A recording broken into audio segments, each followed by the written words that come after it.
Alors, on est en direct. Alors, bonsoir à toutes et à tous. Bienvenue dans cette nouvelle conférence organisée par Bibouda.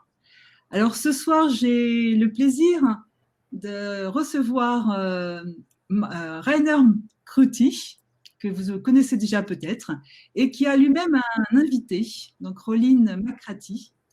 Alors, en quelques mots, donc Rainer Kruti est un des responsables de HearthMath en Europe. Et puis, Roline McCratty est responsable de développement à l'Institut HearthMath aux États-Unis.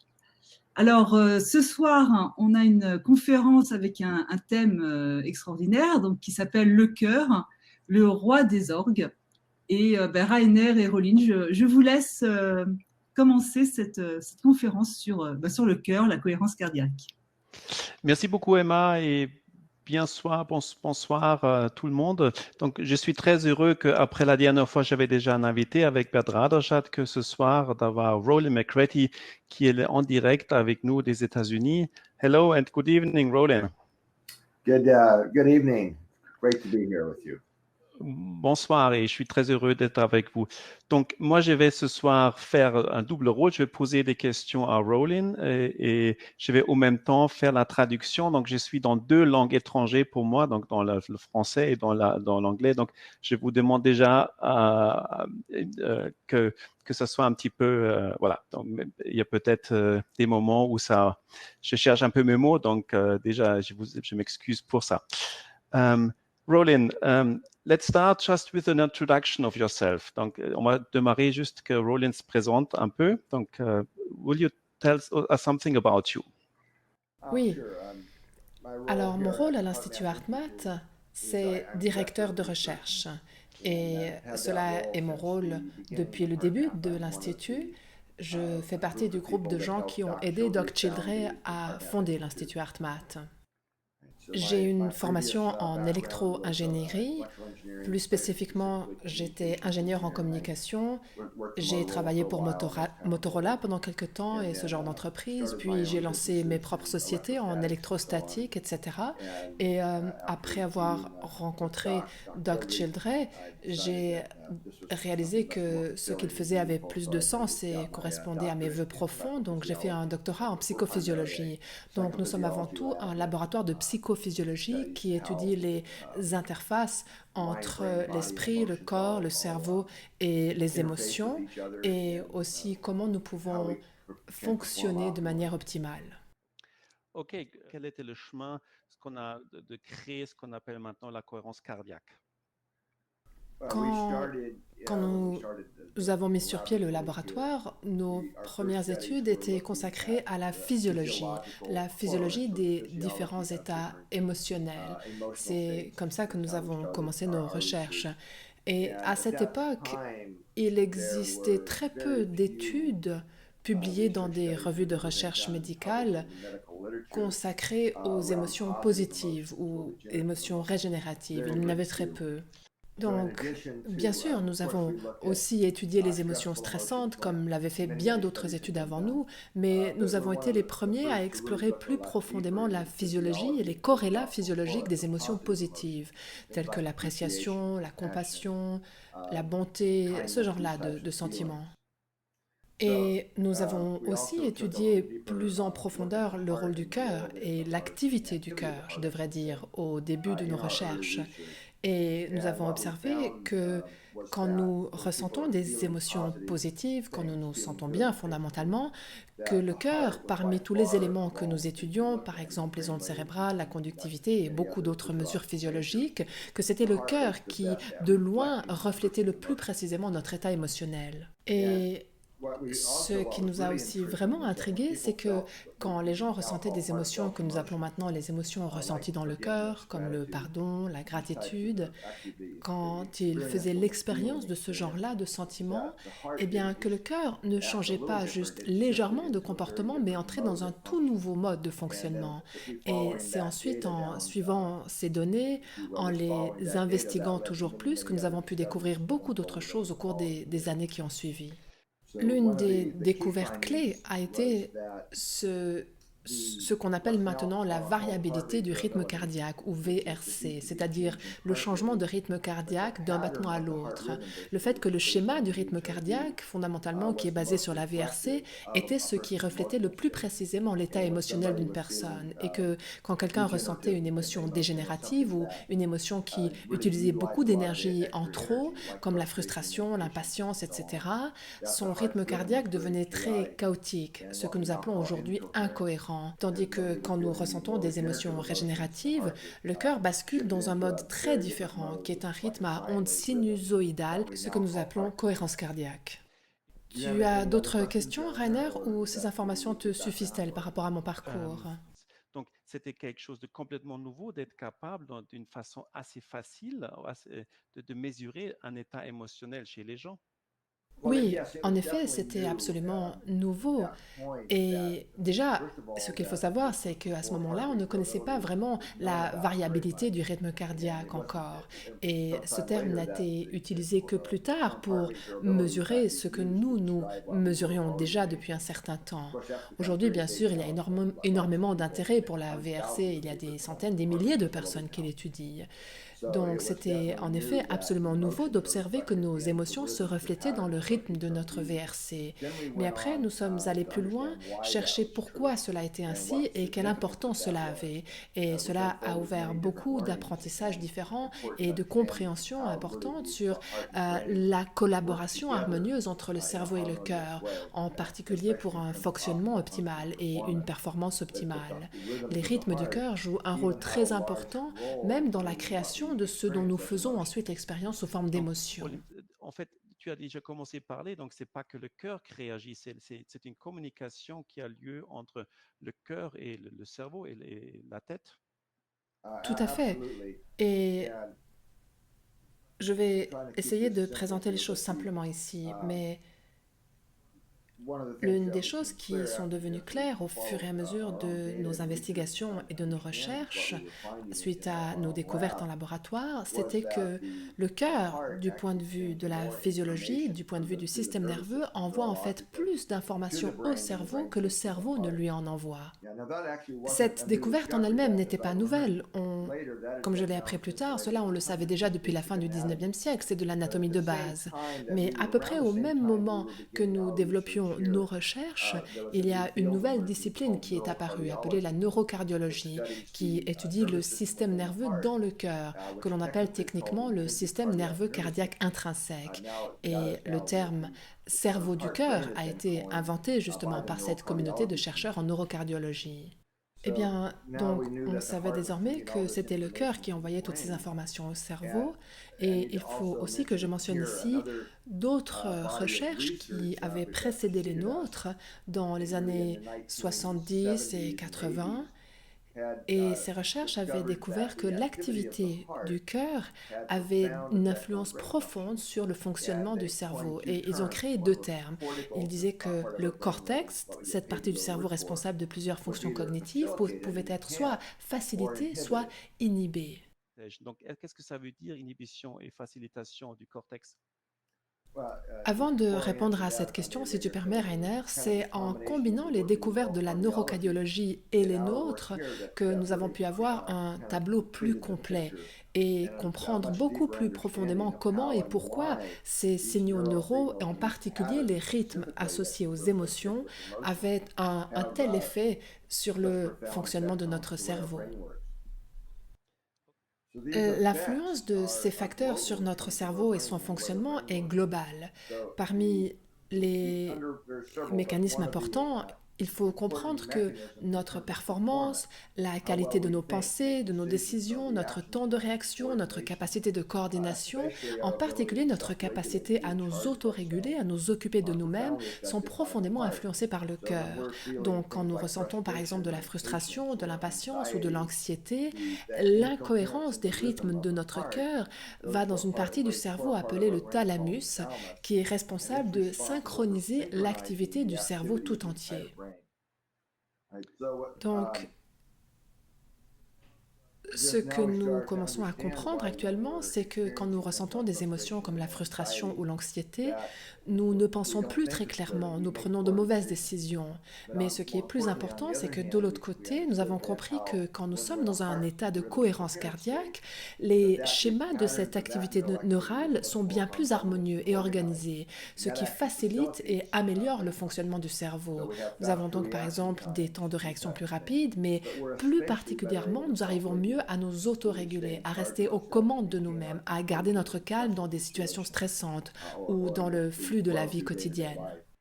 Grâce à cette compréhension de la physiologie de ces fonctionnements, nous avons pu élaborer une série de ce que nous appelons des instruments et des techniques très concrets et pratiques qui servent fondamentalement à augmenter notre capacité d'autorégulation. Et nous pouvons l'enseigner aux gens afin qu'ils puissent entrer dans cet état optimal de cohérence n'importe où et n'importe quand. On peut le faire les yeux ouverts, donc c'est un système très concret et pratique qui nous permet d'apprendre à nous autoréguler et optimiser notre performance où on veut et quand on veut sans que quiconque ne le sache. C'est ce qu'on appelle aujourd'hui le système HeartMath d'outils et de techniques. Donc maintenant, ensuite, vous avez développé des systèmes pour montrer aux gens dans quel état ils se trouvent. Oui, nous avons formé beaucoup d'entreprises, de sociétés, d'athlètes, et c'est extraordinaire de voir que le système HeartMath est utilisé à l'échelle mondiale dans les prisons, dans les hôpitaux, parmi les professionnels de la santé, dans les écoles pour aider les enfants, les aider à s'autoréguler et mieux réussir à l'école. Les applications sont vraiment extrêmement diverses et il existe actuellement plus de 400 recherches indépendantes publiées dans des revues scientifiques au sujet de l'utilisation de HeartMath. Donc au début, c'était pas possible pour les gens de voir dans quels états intérieurs ils sont. Donc qu'est-ce que vous avez fait? What did you do so? Alors, ce que nous avons pu observer, c'est que quand nous permettons aux gens de voir leur propre rythme cardiaque en temps réel, qui peut se faire très facilement dans le laboratoire, nous avons pu voir que du point de vue de la formation, ça facilite aussi énormément les choses. Déjà, on peut voir avec quelle rapidité le cœur reflète notre état intérieur et en temps réel en plus. Donc ça, c'était au début des années 90. À cette époque, nos formateurs se promener avec ce matériel dans des balises et ils devaient brancher les gens à des électrodes et leur expliquer ce qui apparaissait à l'écran dans la salle de formation. Et les formateurs ont pu observer que quand ils faisaient venir les gens et leur montrer leur rythme cardiaque après les avoir branchés à ces machines, que cela avait un effet énorme sur la compréhension des gens et cela apportait une crédibilité instantanée car les gens pouvaient voir par eux-mêmes. Mais l'autre rôle important que cela avait, c'était le fait d'avoir ce feedback quand on utilise ces techniques, puisque le but de ces techniques est de nous amener dans un état de cohérence. Et on a vu que c'était un outil de formation fantastique. Big cases. Oui, tout à fait. Donc, bien sûr, c'était pas pratique pour la plupart des gens. Donc, après, nous avons passé beaucoup de temps et investi beaucoup d'efforts pour développer les premiers systèmes de feedback de variabilité du rythme cardiaque qui soient vraiment faciles et pratiques à utiliser pour le consommateur et aussi pas trop cher. On a appelé cela le freeze framer et cela a été introduit autour de 1999-2000. Donc, nous avons été les premiers à proposer cela, un système de biofeedback pratique peu coûteux permettant de mesurer la variabilité du rythme cardiaque. Et avec le temps, cet outil a bien sûr évolué, il s'est développé pour donner naissance à beaucoup d'autres dispositifs. Nous avons maintenant le M-Wave Pro, qui est un appareil pour les professionnels, comme les thérapeutes, les psychologues ou les personnes travaillant dans l'éducation avec les enfants, avec des jeux amusants, différents modes de contrôle et beaucoup d'éléments qui en font un produit très professionnel. Et nous avons également le produit appelé Inner Balance, qui est un dispositif qu'on clip sur l'oreille et qu'on relie à son téléphone. C'est donc totalement portatif et il y a plein d'écrans et de graphiques intéressants pour en apprendre plus au sujet de sa propre variabilité. Donc, quand tu as parlé du cerveau, du petit cerveau dans le cœur, et existe aussi maintenant le terme de l'intelligence du cœur, l'intelligence cardiaque. Comment, Roland, tu définirais l'intelligence du cœur?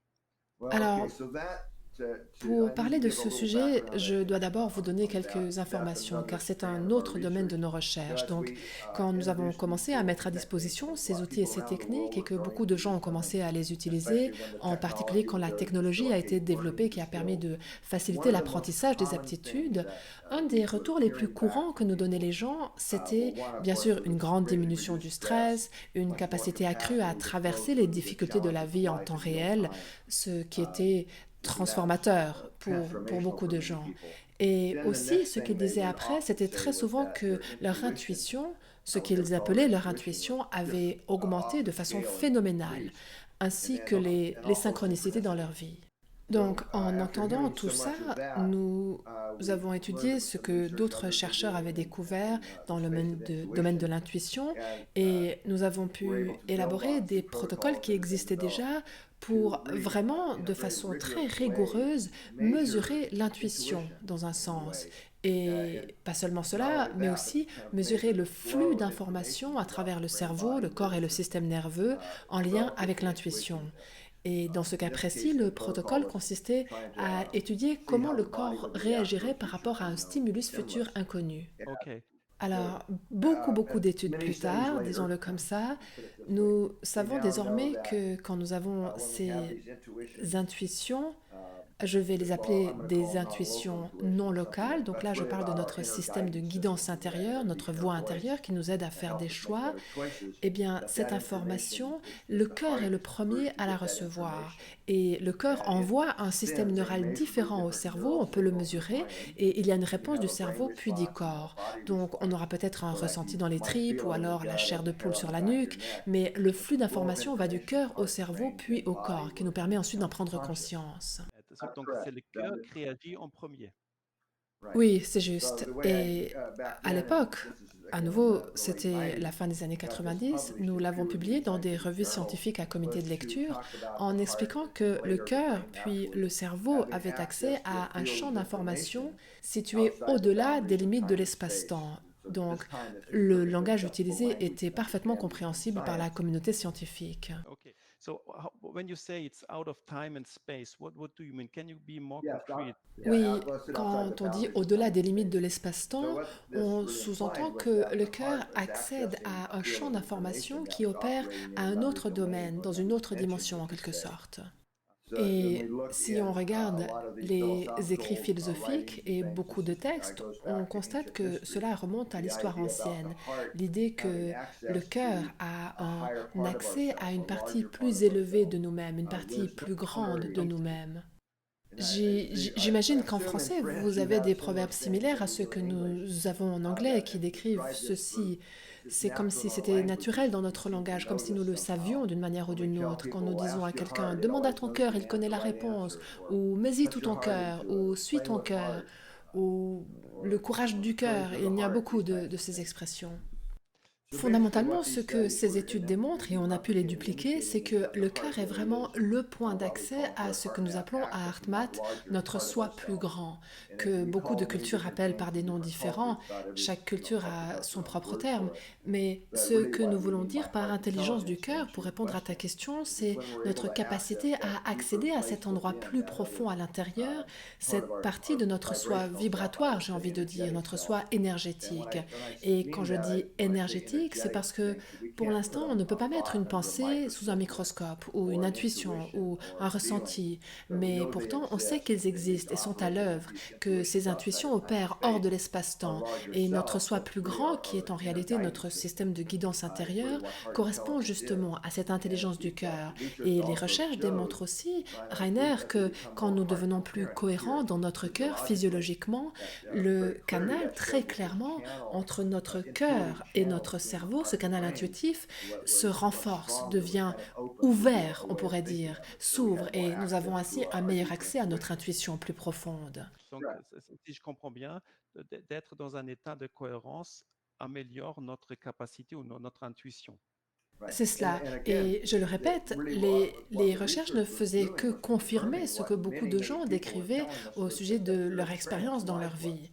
combien en développant leur aptitude à la cohérence, ils voyaient leur intuition augmenter de façon phénoménale.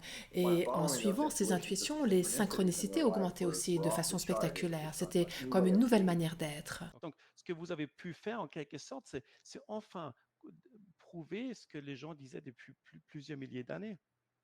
Je pense que c'est vrai et que ces preuves scientifiques solides confirment et soutiennent, comme tu l'as dit, ce que les gens savaient intuitivement depuis des millénaires.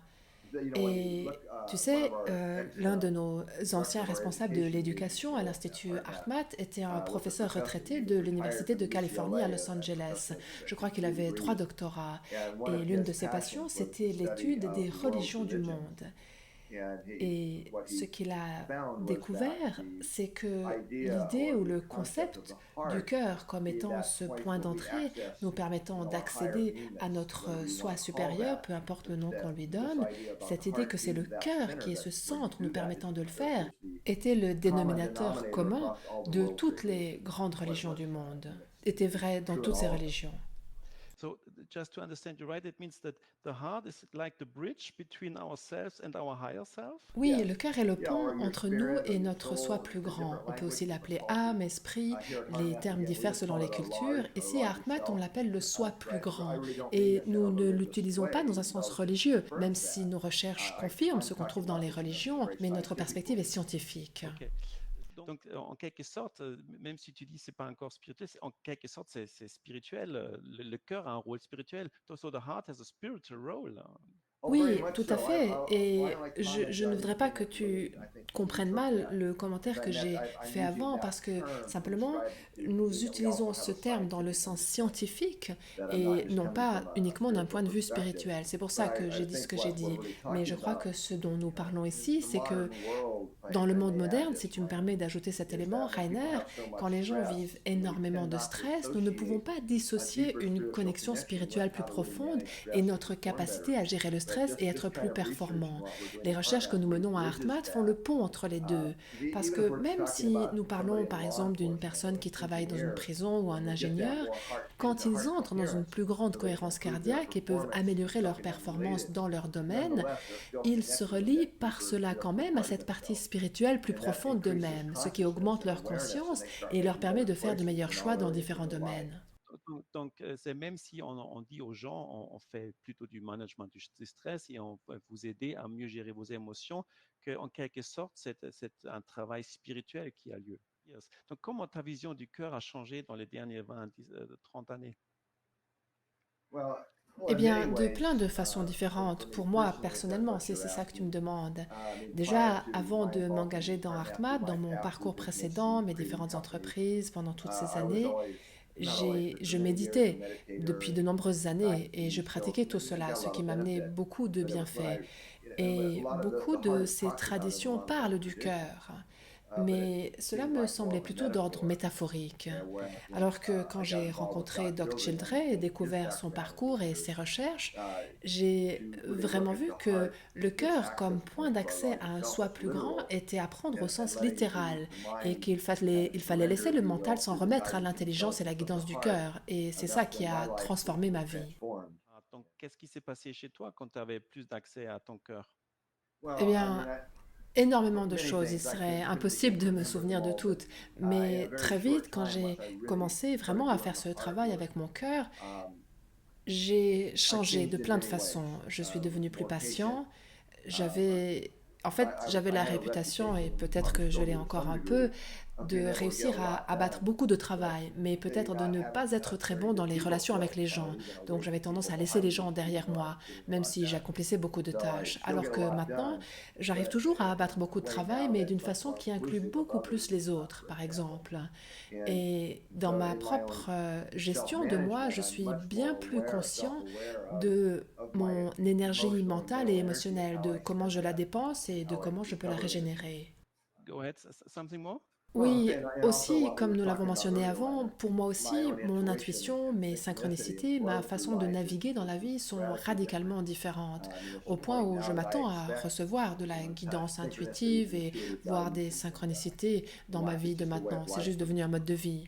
Okay. Est-ce que tu dirais que ton travail comme directeur de recherche à l'Institut Hartmut a aussi beaucoup évolué avec l'intelligence du cœur. Bien sûr, la direction de nos recherches actuelles est en grande partie parce que j'ai beaucoup parlé de notre travail sur la connexion cœur-cerveau, l'intuition, mais cette recherche date des années 90 et du début des années 2000, alors que maintenant nous faisons beaucoup d'autres choses qui sont vraiment guidées par l'intuition. Et nous sommes guidés non seulement dans les questions que nous posons, mais souvent quand nous étudions des données complexes, l'intuition entre en jeu pour nous aider à comprendre ce que nous disent ces données. Donc maintenant, vous avez établi donc la cohérence personnelle et la communication entre le cœur et le cerveau. Et donc, quels sont les prochains pas de recherche? Donc, quelle est l'image la plus grande? Alors, bien sûr, nous faisons encore du travail avec ces outils-là. Dans le cadre de travail clinique, par exemple, nous collaborons avec plusieurs groupes qui utilisent cette approche dans des contextes cliniques, par exemple pour réduire la migraine, ou nous avons aussi une autre étude en cours sur l'utilisation des outils HeartMath en lien avec la cognition et différentes applications cliniques. Donc, nous continuons bien tout cela, mais aussi notre travail actuellement est davantage ciblé sur ce que nous appelons la cohérence de groupe ou sociale. Donc, on continue encore à faire des études sur la cohérence personnelle. Donc, what was the first study you talked about of the personal coherence? Tu veux dire, l'étude qu'on fait actuellement, c'est sur la réduction de la migraine. Migraines, OK. En effet, nous travaillons davantage maintenant sur la cohérence sociale. C'est cela qui est notre ligne de mire actuellement. Nous avons même développé en fait une nouvelle application appelée application de cohérence globale qui mesure la cohérence cardiaque des groupes et calcule le degré de cohérence d'un groupe. Donc on peut créer son propre groupe, ça peut être une équipe sportive, on travaille avec plusieurs équipes actuellement avec cette application, ça peut être des équipes de travail, tu vois. OK. Donc, comment cette application peut aider des groupes à mieux travailler ensemble? Eh bien, de la même façon qu'on utiliserait l'appareil appelé Inner Balance ou un autre à des fins de cohérence personnelle, quand on reçoit le feedback de l'appareil ou de la technique, on entraîne concrètement son cerveau et son système nerveux afin que la cohérence leur devienne un état familier et qu'il soit plus facile pour nous d'entrer dans cet état de cohérence quand on a une difficulté dans la vie, que ce soit un embouteillage ou une réunion difficile, afin qu'on puisse rester calme. Donc, l'application de cohérence pour les groupes est très semblable.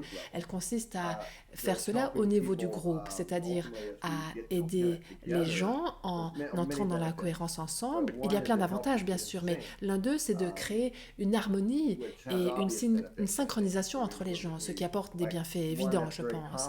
Quelque chose qui arrive très souvent et semble très important pour beaucoup d'organisations, c'est que les réunions durent moins longtemps. Elles sont donc de meilleure qualité et dans certains cas, elles ne durent que la moitié du temps par rapport à avant, parce que les gens commencent à mieux pouvoir s'écouter et s'entendre. Il y a en fait même des recherches qui démontrent cela. Le fait que quand on s'aligne, quand on se réunit avec son équipe ou qu'on collabore plus dans le cœur, dans le sens d'une plus grande cohérence cardiaque, que cela aussi favorise l'intuition du groupe. Et donc, au niveau prenons l'exemple d'une équipe de sport. Qu'est-ce qui change quand les gens sont en cohérence cardiaque? Donc, s'il y a une équipe de foot, par exemple, s'ils sont dans un état de cohérence et dans un état de non-cohérence, qu'est-ce qui change? Je pense que dans un sens, c'est assez évident. Je vais y répondre en utilisant un exemple. Quand une équipe sportive atteint un niveau de performance où on dirait que tout le monde est en phase et communique à un niveau invisible, il se passe quelque chose de magique dans la performance et la synchronisation entre les membres de cette équipe. Récemment, un collègue m'a envoyé une vidéo où on voit les membres d'une équipe de basket remonter le terrain de façon parfaitement synchronisée. C'est extraordinaire à voir. C'est une équipe qui joue dans le championnat. Oui, tu as d'autres questions ou tu veux prendre une autre direction ici peut-être? So, what is the idea of the global coherence? Oui, En ce qui concerne l'initiative pour la cohérence globale, elle contient en réalité deux aspects. Il y a d'abord le côté scientifique et deuxièmement le côté éducatif, qui consiste à réunir les gens pour qu'ils puissent ensemble entrer en cohérence au niveau du groupe, comme nous le disions avant. Donc, l'une de nos hypothèses, c'est que... Mais d'abord, je vais vous fournir quelques informations de base, brièvement. Une de nos fascinantes découvertes, Rainer, c'est que quand nous avons étudié les rythmes magnétiques de la Terre elle-même, je parle là du champ géomagnétique de la Terre, les lignes de champ de la Terre, tu sais, le pôle Nord et le pôle Sud, ces lignes auxquelles se branchent nos boussoles, qui sont bien sûr des champs mesurables, nous avons vu donc que quand le vent solaire balaye la Terre, c'est comme s'il venait toucher ces lignes à la façon de cordes sur un instrument de musique, et il les fait ainsi vibrer. Et les jours normaux, la fréquence de ces résonances de lignes de chant est identique au rythme cardiaque quand nous sommes en état de cohérence cardiaque. Quand le vent solaire balaye la Terre, qui tourne, il touche ces lignes de chant comme on pince des cordes de guitare et elles vibrent au même rythme qu'un cœur cohérent.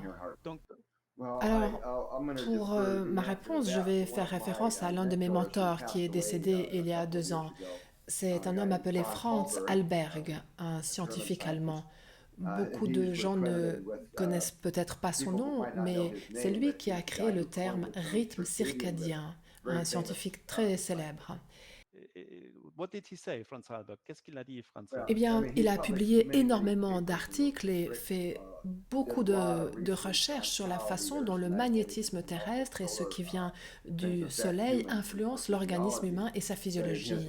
Mais à la fin de sa carrière, il suggérait que les rythmes que nous avons dans notre biologie, nos ondes cérébrales, notre rythme cardiaque, tous ces rythmes primaires dans notre corps existent de la façon dont on les connaît à cause du fait que nous évoluons au sein des fréquences de la Terre et de son environnement. Donc, il y avait toujours cette évolution entre nous en tant qu'êtres humains et les fréquences de la Terre. So, we evolved in this way, so that's why we are influenced by Earth magnetic field. Tout à fait, et il n'y a aucun doute sur ce fait. Énormément d'études le montrent, et nous faisons en fait nous-mêmes diverses recherches là-dessus.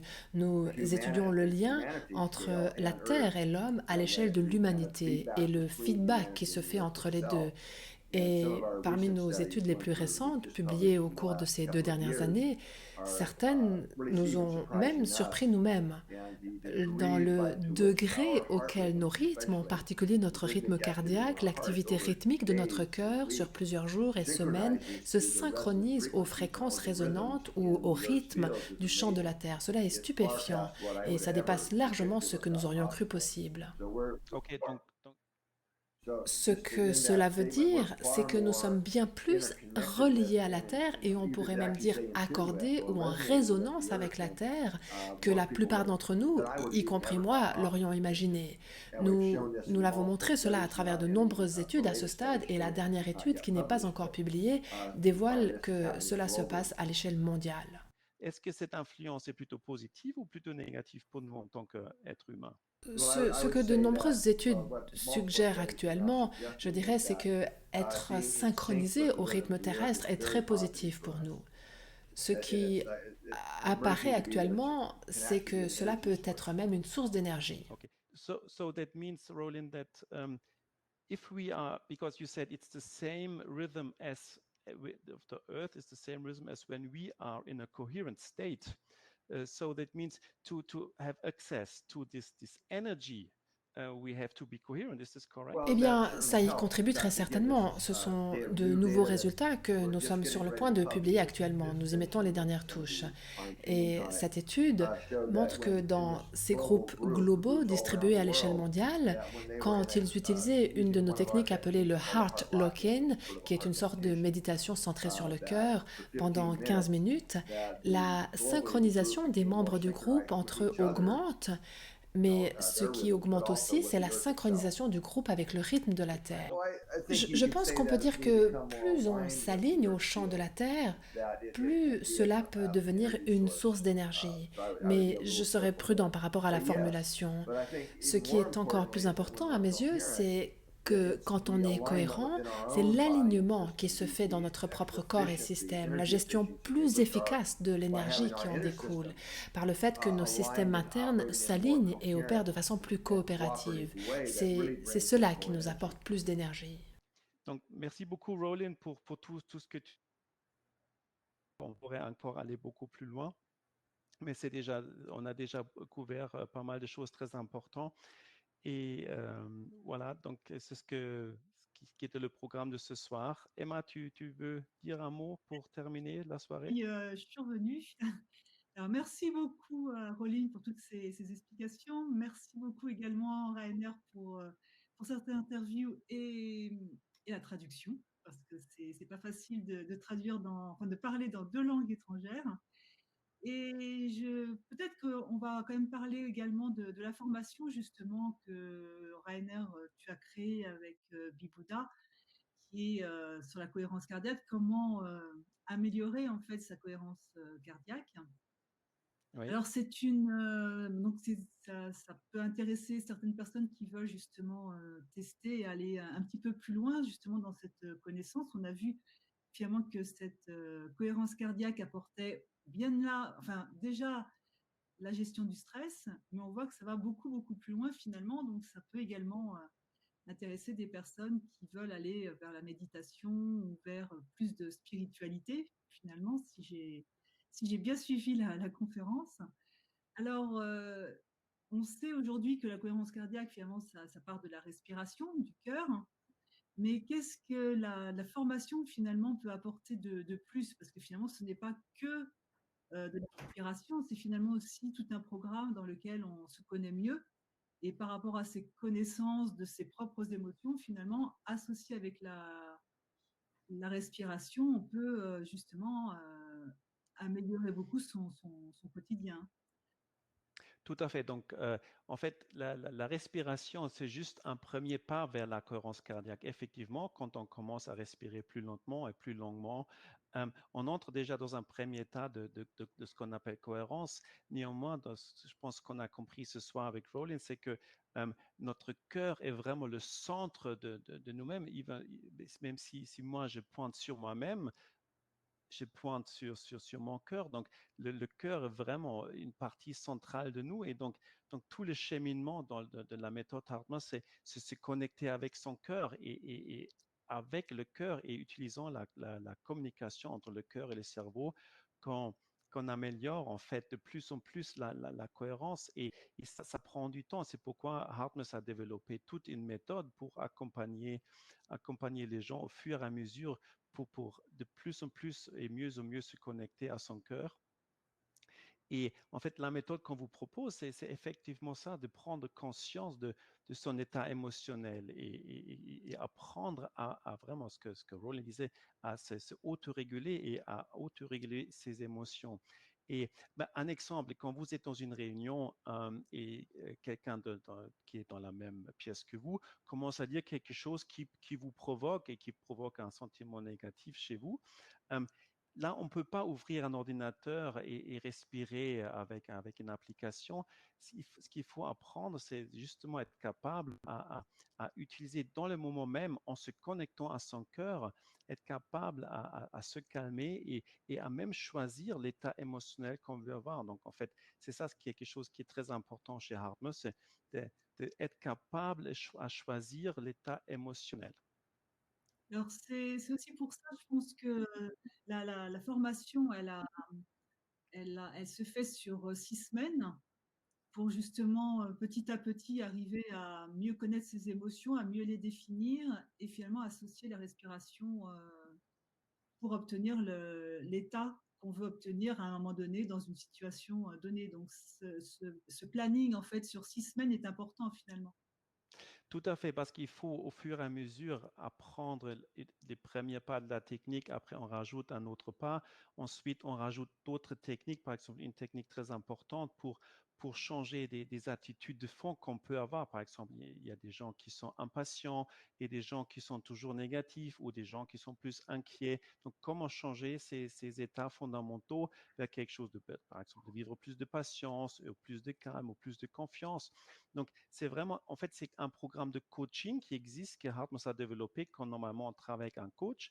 Et nous, on a transformé ça dans un programme d'accompagnement sur 6 semaines avec des questions, avec la réflexion et avec aussi des exercices pour approfondir ce qu'on a appris. C'est pour ça les 6 semaines, c'est vraiment important parce que ça laisse le temps d'intégrer et l'objectif, c'est vraiment d'intégrer dans son quotidien, que ça devient une partie intégrale. Comme Rowling disait, ça a beaucoup changé sa vie. Moi, ça m'a beaucoup changé ma vie. Mais ça, c'est pas juste parce que j'ai respiré, c'est surtout parce que je me suis connecté à mon cœur. Merci beaucoup, Rainer, beaucoup pour ces explications. Donc, les personnes qui seront intéressées par justement développer cette cohérence cardiaque, hein, qui mène finalement en plus vers la cohérence sociale, comme on l'a vu. Donc, vous aurez la possibilité donc d'avoir cette formation avec une promotion pour quelques jours, et donc qui est conçue par Rainer. Et vous avez également, pour accompagner justement ce coaching, régulièrement des webinaires questions-réponses où Rainer Kruti donc vous invite à poser vos questions, et il y répondra donc avec grand plaisir, comme il l'a fait aux questions-réponses précédentes. Tout à fait. C'est un grand plaisir de répondre aux questions. Merci beaucoup, Roline McCratty. Merci beaucoup à Rainer Kruti. Et merci à tous d'avoir participé à cette nouvelle conférence sur la cohérence cardiaque. Et merci beaucoup, et puis bonne soirée à tous. Merci, bonne soirée.